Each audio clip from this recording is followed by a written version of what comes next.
Guys, you know how sometimes you just take out your camera and you take pictures of things like, for example, I have this toy right here.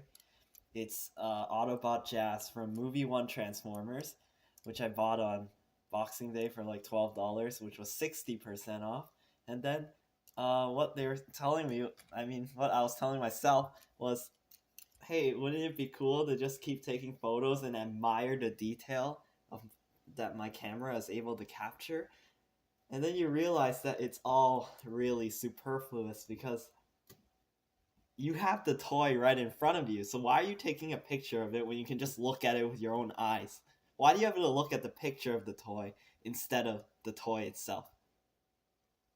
Just a little food for thought today.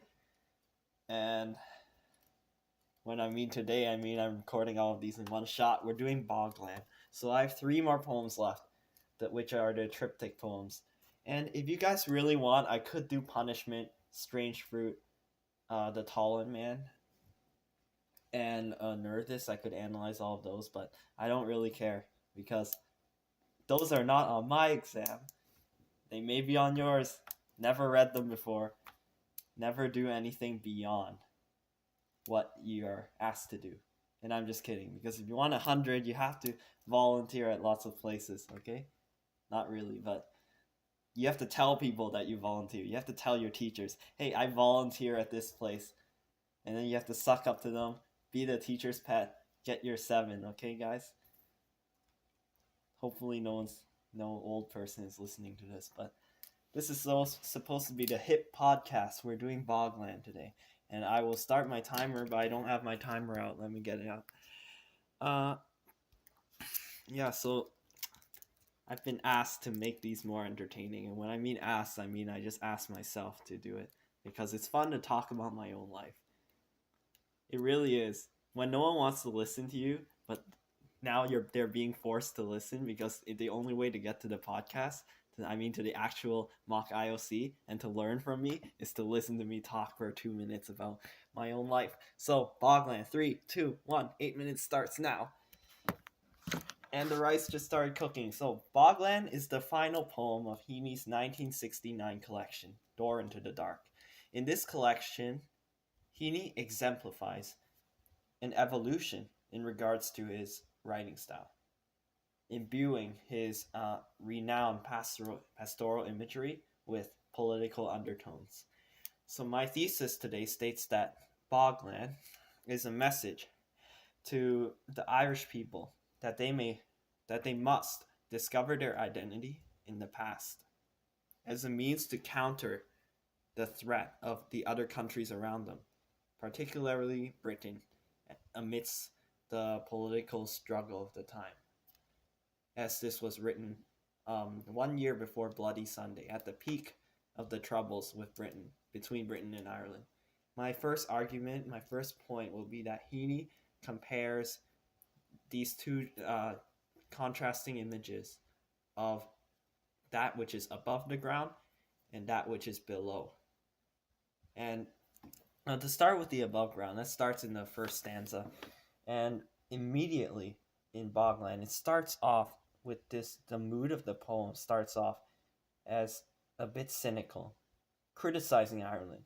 How, as a collective, the country, we have no prairies to slice a big sun at evening. When we think of prairies, we think of the flat land, the place where the sun is allowed to come in. And especially, this could be an allusion to America specifically. Especially later down, near the end of the poem, the mention of pioneers. It brings up this contrast to Ireland itself, which has these bogs. And in bogs, basically, they have to harvest peat. And peat are these large black piles, which look like campfires, except they are all lined up together when the peat farmers are working. And it's really not a pretty sight, which is why the idea of the sun, and it's a metaphor, not just for everything in the present day, and especially the idea of how Britain is different than Ireland, how Britain has more exposure to the world. and how there needs to be change in Ireland subsequently. And this is accentuated with the idea of, with the alliteration and the punctuation in the first stanza, to slice a big sun, and everywhere the eye concedes to encroaching horizon, encroaching meaning invading. The reason why alliteration is so effective in this example as a sound device is it describes looking around you and seeing the same thing everywhere, every direction you look, which is exactly what's being described in the words by Heaney. And especially this contrast of the idea in the second stanza, the first sentence, the idea of the Cyclops eye of a tarn. A tarn is basically a small mountain lake which is surrounded by mountains, and this is how the Cyclops eye is used as a metaphor, and the idea of the wooed, the specific diction of being manipulated, and also this means that Ireland is closed off from the world. And the caesura in the sixth line is contrast with the unfenced country, because although they may be closed off in this metaphorical manner, physically they are right next to Britain, and Britain is the much stronger power.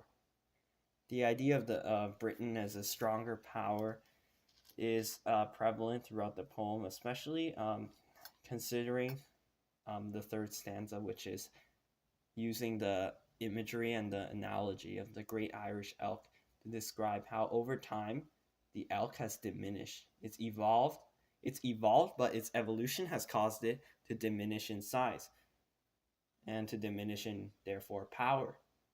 And now its skeleton is only in a museum, superficial, almost a pretentious manner of display to everyone. It's full of air, which means it's nothing, it's worthless. And my second point, which this transitions to, is the idea of stating the wrong methods of searching through history.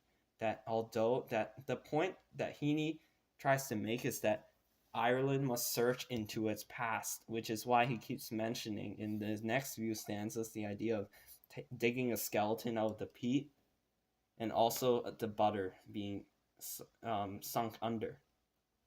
This is meant to say that, as I already addressed with the Irish elk, they're only just putting it on display and not really thinking about the deeper meaning behind it. While with the idea of an astounding crate full of air out of the peat, taken out of the peat, peat is an idea of juxtaposing with the coal, which are both forms of energy. And the reason why peat is so significant in this stanza is because peat has long been peat's no longer used as a device for producing energy, and because there are more effective alternatives. And this is why Heaney is trying to tell Ireland that they have been sidelined for other alternatives. And there is a tone shift in the poem with the butter being sunk under, because there is the introduction of this something that has retained its purpose instead of decomposing, compared to the last stanza and the previous idea, which has been very pessimistic. Now the butter sunk under more than 100 years was recovered salty and white. So that means it still has its purpose. What's the ideal of butter? Being salty, being white, being able to flavor. It still has this flavor. And immediately in the next line, there's the sound device of the alliteration again, of the black butter juxtaposing with the butter that is salty and white. So the ground itself has these qualities, these preservative qualities, and in the same way as the white butter, the ground itself is still meaningful, purposeful, and pertinent to the modern day society. And in the third last stanza, the alliteration here is used to juxtapose the idea of millions of years compared to 100 years in the previous stanza. And what this purpose is it allows the reader to have a lesser sense of time, to understand that no matter how, even when we look back at 100 years of butter, it's still a very short time in the long run, looking at the bigger picture. And this is why that's why they'll never dig coal here, which is the idea of, again, the contrasting to the peep before, and it all contributes to the original theme because it discusses the idea of how Heaney's Ireland, this Ireland that Heaney depicts, is not looking into the past to achieve their full potential, and they're looking at it in the wrong way. There is my 8 minutes, which is almost okay. My 8 minutes is done, so I did not get to the last stanza. So in my 2-minute discussion question, my teacher would ask me, what's the significance of the last stanza? And something else I did not do, I didn't talk about punctuation enough. I'd mentioned it once at the beginning. I told you guys to use the technique of writing down tone, mood, structure, literary devices, and all that stuff on the top of your page so that you will remember. But when you really get caught up in your analysis and you're in the motions, then you won't be able to really achieve your full potential. So in this case, I might have missed a few things. I talked about juxtapositions a lot, even though it wasn't actually a juxtaposition. But perhaps if you talk fast enough and you say juxtaposition randomly, then they'll think you're right. They won't go rewind the clip to listen to you, most likely, the IB coordinator. And your teacher is really busy writing notes, okay? So she'll only hear a few things here and there. Just make sure you're clear. Not necessarily concise, because language matters. But okay, as I was talking about in the last stanza, we were discussing the idea of, I just stopped at the third last stanza. So the last two stanzas, we could talk once again about how there's alliteration only of an hour. I didn't talk enough about the idea of the pioneers, contrasting once again to the first line of the poem, the Americas, and also striking down. The pioneers, instead of expanding forward like the Americans did, and the Canadians subsequently, consequently, they go down into the past. And that is how they do their own expanding, except they do it wrongly, because what they do is when they keep looking into the past, they try to copy from the past instead of learning from it. So that's what they mean when they say every layer this strip seems camped on before.